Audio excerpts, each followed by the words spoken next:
ধনকুবের বাপের একমাত্র অষ্টাদশী কন্যা, 18 বছর বয়স। এই ধনী বাপের একমাত্র মেয়ে বাপের বাড়িতে রাত্রে ঘুমাইতেছে, ঘুমাইতে ঘুমাইতে ঘুমাইতে ঘুমাইতে রাত্রের 1টা যখন বাজে, এইবার সুন্দরী কন্যা স্বপ্ন দেখতেছে। কি স্বপ্ন দেখে? একটা যুবক, নবযুবক, প্রিন্সের মতো চেহারা, চন্দ্র সূর্যের থেকে বেশি সুন্দর। আল্লাহু আকবার। জুলেখার ঘরের দরজাটা খোলা, এই দরজার চৌকাঠের উপরে যুবকীটা দাঁড়াইয়া রয়েছে। জুলেখা স্বপ্ন দেখছে। স্বপ্নের মধ্যে যুবক এটাকে দরজায় দণ্ডায়মান দেখার সাথে সাথে জুলেখার ঘুম ভাঙ্গি গেছে। ঘুম ভাঙ্গার সাথে সাথে জুলেখা বিচলিত হইয়া গেছে। হায় রে, কি দেখলাম? এটা কি কারবার? এত সুন্দর কেমনে মানুষ হয়? এত সুন্দর কেমনে মানুষের চেহারা হয়? আমি কেন স্বপ্ন দেখলাম? এই মানুষটাকে পরিচয় তো জানলাম না, নাম ঠিকানাও তো জানলাম না। হায়, কি দেখলাম?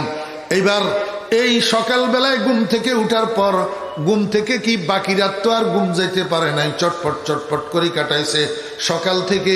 এইবার খানার জন্য ডাকলে খাইতে যায় না, গোসলের জন্য ডাকলে গোসল করতে যায় না, কোনো কথা জিজ্ঞেস করলে উত্তর দেয় না। সারাক্ষণ খালি এটা কি দেখলাম, হাই কি দেখলাম, এই করিয়া করিয়া বলিয়া ওড়ায়। আমার বেহরা দোস্ত, আবার এই বলতে বলতে দিন শেষ হইয়া গেছে। দ্বিতীয় দিন আবার জুলেখা ঠিক মতো ঘুমাইতে গেছে। ঘুমাইতে ঘুমাইতে রাত্রে যখন 1টা বাজে, আবার আজকে রাত্রেও স্বপ্ন দেখে। গতদিনের দেখা সেই যুবক আজকেও জুলেখার দরজার চৌকাঠের উপরে দাঁড়ানো। আজকেও স্বপ্ন দেখার সাথে সাথে জুলেখার ঘুম ভাঙে গেছে। জুলেখা বিচলিত হইয়া গেছে গত দিনের মতো। আজকেও খানা নাই, দানা নাই, ঘুম নাই, গোসল নাই, কথা নাই, বার্তা নাই, শুধু হাই কি দেখলাম, এটা কি দেখলাম, এই বলিয়া বলিয়া বেড়ায়। বলতে বলতে আজকের দিনটাও শেষ হইয়া গেছে। তৃতীয় রাত্রের মতো আজকেও জুলেখা আবার ঘুমাইতে গেছে। রাত্রের 1টার দিকে আজকেও আবার জুলেখা স্বপ্ন দেখে।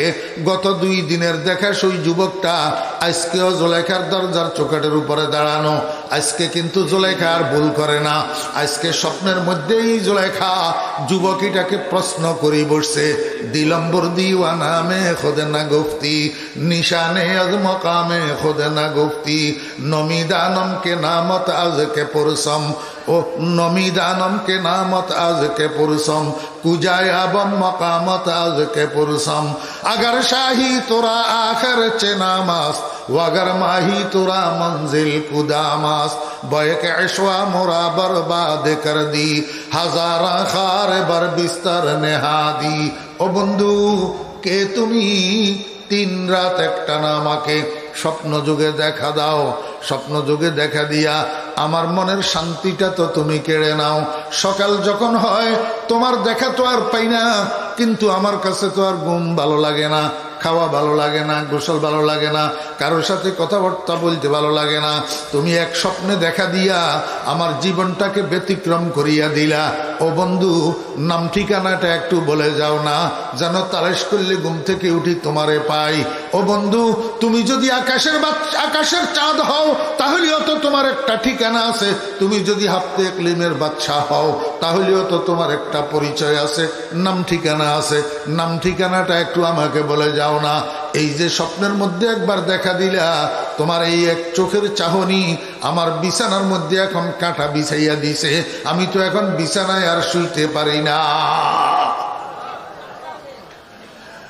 দিলম্বর দিওয়ানা মে খুদে না গুফতি, নিশানে আজ মকামে খুদে না গুফতি, নমিদানম কে নামত আজ কে পুরসম, কুজায় আবম মকামত আজ কে পুরসম, अगर शाही तुरा आखिर चेनामास वगर माही तुरा मंजिल कुदामास बैक ऐशवा मुरा बर्बाद कर दी हजारा खार बर बिस्तर नेहादी। আমার বেহরা দোস্ত বাপ, স্বপ্নের মধ্যে জুলেখা যখন ওই যুবকটাকে এই প্রশ্ন করছে, যুবক এইটাই বলে, স্বপ্নের মধ্যে জুলেখাকে উত্তর দিতেছে, ঠিকানা বলতেছে, বগফতাগর আজিকারত তামামাস, বগফতাগর আজিকারত তামামাস, আজিজে মিসরম মিসরম মকামাস। ও কন্যা, যদি আমার নাম ঠিকানা তোমার কাজে লাগে, আমার নাম ঠিকানা তোমার উপকারে আসে, তো শুনে নাও, আমার নাম আজিজে মিশর, আমি মিশরের প্রধানমন্ত্রী। মিশরের প্রধানমন্ত্রীদের সরকারি যে বাসভবন আছে, এই বাসভবনে যাইয়া তালাশ করলে আমার সন্ধান পাইবা।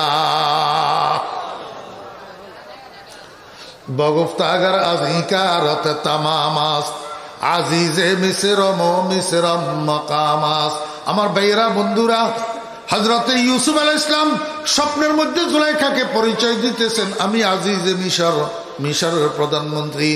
অথচ জুলাইখা স্বপ্নে দেখতেছেন ইউসুফ আলাইহিস সালামকে যৌবন বয়সে, কিন্তু এখনো পর্যন্ত ইউসুফ আলাইহিস সালাম মিশর ঢুকেও নাই।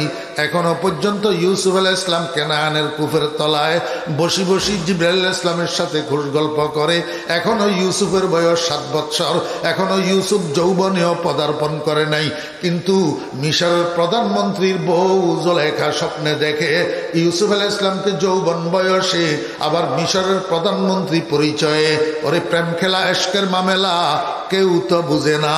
খোদার নূরে মুসা জলে, খোদার নূরে কুহে তুরে, খোদার নূরে পাহাড় জলে, মুসা জলে না। প্রেম খেলা, এশকের মামেলা কেউ তো বুঝে না। আমার বেহরা দুস্তবাব, এই যা কিছু হইতেছে ঘটতেছে, এগুলা তো সব রব্বুল আলামিন ঘটাইতে আছে দুনিয়ার মানুষকে শিক্ষা দেওয়ার জন্য। আল্লাহু আকবার। আমার বেহরা দুস্তবাব, আজকে তৃতীয় দিন যখন জুলাইখা পরিচয় পাইছে, স্বপ্নে দেখা বন্ধুর, এখন শান্ত হইয়া গেছে, এখন বিচলিত ভাব নাই। বাকি অবশিষ্ট রাত্রি সুন্দর মতো ঘুমাইছে। সকালে যখন ঘুম থেকে উঠছে স্বাভাবিক অবস্থা, নাস্তার জন্য ডেকছে, যাইয়া নাস্তা করছে, গোসলের জন্য ডেকছে, যাইয়া গোসল করছে। জুলাইখার আব্বাই জুলাইখার সখীরে কয়, এই বেটি, আমার মেয়ের অবস্থা তো আজকে দেখতেছি স্বাভাবিক, মাশাআল্লাহ, আবার আগের অবস্থায় ফিরে এসছে, কোনো বিচলিত ভাব নাই। এই সুযোগে আমার মেয়েটারে একটা প্রস্তাব জানাও। কয়, জনাব, কি প্রস্তাব? অমুক দেশের অমুক রাজকুমারের জন্য আমার মেয়ের জন্য বিয়ের প্রস্তাব আসছে, এই প্রস্তাবে সে রাজি আছে কিনা তাকে জিজ্ঞেস করি, আমাকে একটু জানাও। জুলাইখার সখী যখন জুলাইখাকে যাইয়া প্রস্তাবিটার কথা জিজ্ঞেস করছে, জুলাইখায় কয়, ও সখী, আমার আব্বারে যাইয়া বল, হালাকে আশাক জানা জুদাইস বতক সিসা কে বাদাজ আশনাইস চৌবন্দ দাকদ সোবত দরমিয়ানা বুয়াদ ফরকত আযাবে জাবেদানা কামানে আশক হর যা আফগানদ তীর সফরদারি না বাসদ কারে তদবীর।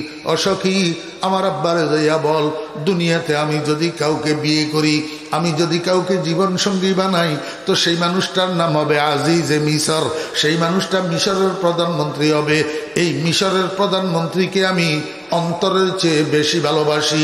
যদি মিশরের প্রধানমন্ত্রীকে আমি স্বামী হিসাবে না পাই, আমার আব্বারে যাইয়া বলি দে, আমার জীবন বাঁচানো কঠিন হইয়া যাবে। সখী যখন জুলাইখার আব্বাকে যাইয়া এই কথা জানাইছে, জুলাইখার আব্বাই কয়, হ, আমার একমাত্র আদরের দুলালী কন্যা, যদি আমার মেয়ের মনস্কামনা পূরণ করতে না পারি, তাহলে আমার এই ধন সম্পদের মূল্য কি? ঠিক আছে, আমার মেয়েকে বল, আমি এক্ষুনি রওনা দিলাম মিশরের দিকে, আজিজে মিশরের কাছে যাইতেছি, আমার মেয়ের বিয়ের প্রস্তাব দেব। আমার বেয়েরা জুলাইখার আব্বা ঠিকই গেছে মিশর। মিশর যাইয়া মিশরের প্রধানমন্ত্রীর বাসভবনে যাইয়া উঠছে। আজিজে মিশর তথা মিশরের প্রধানমন্ত্রীকে পাইছে। মিশরের প্রধানমন্ত্রীকে জুলাইখার আব্বা কয়, জনাব, আমি আপনার কাছে এসছি। কোথার থেকে এসছেন? কয়, আমি মুলকে শাম থেকে এসছি, মুলকে শাম থেকে। কয়, কেন আসছেন? কয়, আমার কাছে একটা মেয়ে আছে, 18 বৎসর বয়স, অপূর্ব সুন্দরী, আমার কাছে দ্বন্দ্বলতের কোনো অভাব নাই, কিন্তু আমার মেয়েটা জিদ ধরছে আজিজে মিশর ছাড়া অন্য কাউকে বিয়ে করবে না। এই জন্য লজ্জা শরমের মাথা খাইয়া আমার নিজের মেয়ের বিয়ের প্রস্তাব আমি নিজেই আপনার কাছে নিয়ে আসছি। বলুন না জনাব, আমার মেয়েটাকে বিয়ে করতে আপনি রাজি আছেন কিনা? আজিজে মিশর কয়, জনাব, আমি আপনার মেয়েকে বিয়ে করতে রাজি আছি, একটা শর্ত। কয়, কি শর্ত? কয় আমি বর সাজিয়া আপনার দেশে যাইতে পারবো না, আপনার মেয়েটাকে বউ সাজাইয়া আমার এইখানে যদি নিয়ে আসতে পারেন তবে আমি তাকে বিয়ে করব। জুলেখার আব্বাই কয় অসম্ভব, এই শর্ত মানা আমার পক্ষে সম্ভব না, কারণ আমার অবলা মেয়েটাকে আমি বিয়ের সাথে সজ্জিত করি আপনার দেশে নিয়ে আসব। এক জায়গা না, এক দেশ না, ভিন্ন জায়গা ভিন্ন দেশ আমি আপনার দেশে নিয়ে আসব। কারণে আমার মেয়েটাকে যদি আপনার অপছন্দ হইয়া যায় তখন বিয়ের সাজে সজ্জিত মেয়েটাকে লইয়া আমি আবার নিজের দেশে কেমনে যাব? আমি পারবো না। আজিজে মিশর কয় জনাব আমার একটাই কথা, দ্বিতীয় কোনো কথা নাই। রাগ করি জুলেখার আব্বা উঠে চলে এসছেন, আবার চলে এসছেন মিশরে আসি জুলেখাকে যখন এটা জানাইছে, জুলেখা কয় আব্বা যান বেয়াদবি মাফ করবেন, আপনার পক্ষে আজিজে মিশরের শর্ত পূরণ করা সম্ভব না হইলেও আমার পক্ষে সম্ভব, কারণ জীবন বাঁচানোর জন্য বিকল্প কোনো রাস্তা তো আমার সামনে খোলা না। নাদার দাশকে বেদিল কানাত, নাদার দাশকে বেদিল কানাত, ফজায়দ হিরসে ওয়াইসাত বসাত, দুদম নবুয়ত বাইক মতলুব শারাম, বহার দমদর তলব বরতর নেহাদ গাম। জুলেখায় কয় আব্বা আমার পক্ষে সম্ভব, আমি বিয়ের সাজে সজ্জিত হইয়া মিশর যাব। জুলেখার আব্বা কয় ঠিক আছে, তুমি বিয়ের সাজে সজ্জিত হইয়া তোমার সখীকে সাথে লইয়া তুমি চলে যাও, আমি কিন্তু তোমার সাথে যাব না। জুলেখা আব্বার থেকে বিদায় লইয়া গেছে গো মিশর। আমার বেরা দোস্ত আবাব কোথায় গেছে? মিশর চলে গেছে। মিশর যাইয়া তৎকালীন আজিজে মিশরের বাসভবনের গেইটে গেছে। আজিজে মিশরের বাসভবনের গেইটে গেছে, দেখে যে বাসভবনের সামনে ইউনিফর্মওয়ালা একটা মানুষ দাঁড়ানো। জুলেখা ইউনিফর্ম দেখি বুঝতে পারছে এইটাই আজিজে মিশর, মিশরের প্রধানমন্ত্রী। কিন্তু দুঃখের বিষয় হইল যেই চেহারা স্বপ্নে দেখছে সেই চেহারার সাথে মিল না। এখন জুলেখা সখীরে আসতে করি কয় ও সখী বরবাদ হইয়া গেছে, আমি তো ধ্বংস হইয়া গেছি। কয় কি হয়েছে? ওই দেখ এই যে আজিজ মিশর বাসভবনের সামনে দাঁড়ানো, ইউনিফর্ম তো কয় এই মানুষটাই আজিজে মিশর, মিশরের প্রধানমন্ত্রী, কিন্তু আমি যে আজিজে মিশরকে স্বপ্নে দেখছি সেই আজিজে মিশরের চেহারার সাথে এই আজিজে মিশরের চেহারার তো মিল নাই।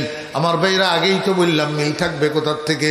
যে আজিজে মিশরের জুলেখা স্বপ্নে দেখছে সেই আজিজে মিশর তো এখনো মিশর ঢুকেও নাই, এবং আজিজে মিশর হওয়ার বয়সও তার হয় নাই। কথা বুঝলেন? আমার ভাইরা দোস্তাবাব, সখী বড় বুদ্ধিমতী ছিল। সখীয়ে কয় জুলেখা একটা কাজ কর, তুই উসিলা স্বরূপ এই প্রধানমন্ত্রীর কাছে বিয়ে বসে থাকি যা, এই আজিজে মিশরের কাছে বিয়ে বসি এখানে থাকি যা, কারণ এই বাসভবনটা মিশরের প্রধানমন্ত্রীদের সরকারি বাসভবন। যখন যে প্রধানমন্ত্রী হবে তখন এই বাসভবনে আসবে, দেখবি একদিন না একদিন স্বপ্নে যখন তোর বন্ধু তোকে পরিচয় দিয়েছে আজিজে মিশর, একদিন না একদিন সে এই বাসভবনে আসবে, তোর সাথে সাক্ষাৎ হবে। এখন যদি কোনো কারণে মুলকে শাম বাপের দেশে চলে যাবি, তুই জীবনেও আর বন্ধুর দেখা পাবি না। জুলেখা কয় সখী ভালো কথা বলছস, যা আজিজে মিশরের যাইয়া বল আমি তার সাথে বিবাহ বন্ধনে রাজি। জুলেখার অনুমোদন পাইয়া আজিজে মিশর ডাকডোল ফিটাইয়া বিয়ের আয়োজন করছে। আল্লাহর রহমতে দুজনের মধ্যে বিবাহ সম্পাদিত হয়েছে, আগদ হয়েছে। এখন জুলেখা আজিজে মিশর দুজন বাসর ঘর করবে। ও বেরা দোস্তাবাব, জুলেখা আগের থেকেই বাসর ঘরে আছে। আজিজে মিশর যাইয়া বাসর ঘরে উঠছে। আল্লাহ পাক রব্বুল আলামিন কয় কুন হইয়া যাও। এই এক কুনের সাথে সাথে জুলেখার সদ্য বিবাহ করা স্বামী আজিজে মিশর মৃত্যু পর্যন্তর জন্য নামরদ হইয়া গেছে। কি হইয়া গেছে? নামরদ হইয়া গেছেন। নামরদ কেন করে দিল আল্লাহ? আল্লাহ পাকের ইচ্ছা হইল মহিলা এটা হজরতে ইউসুফ আলাইহিস সালামের স্ত্রী হবে, এইটাকে সেকেন্ড হ্যান্ড বানাবে না। আমার ভাইরা দোস্তাবাব, পরে যখন ইউসুফ আলাইহিস সালামের সাথে জুলেখার বিয়ে হয়েছে, স্বামী স্ত্রী দুজন এক জায়গায় নিরিবিলি বসে বসে খুশ গল্প করতেছে। এই খুশ গল্পর এক ফাঁকে ইউসুফ আলাইহিস সালাম জুলেখারে একটু খোঁচা দিছে। খোঁচা দিয়া কয়, ও জুলেখা, এত বড় বড় কথা বলো কেন? তুমি তো সেকেন্ড হ্যান্ড মহিলা। মহিলাদের এই কথা বললে মহিলাদেরকে একটু গায়ে আগুন জ্বলে। হযরতে ইউসুফ আলাইহিস ইসলামের এই কথায় জুলেখা একটু গায়ে লাগছে। জুলেখা কয়, আল্লাহর নবী মুখ সামলাইয়া কথা বলেন, আমি সেকেন্ড হ্যান্ড না, আমি ইনটেক।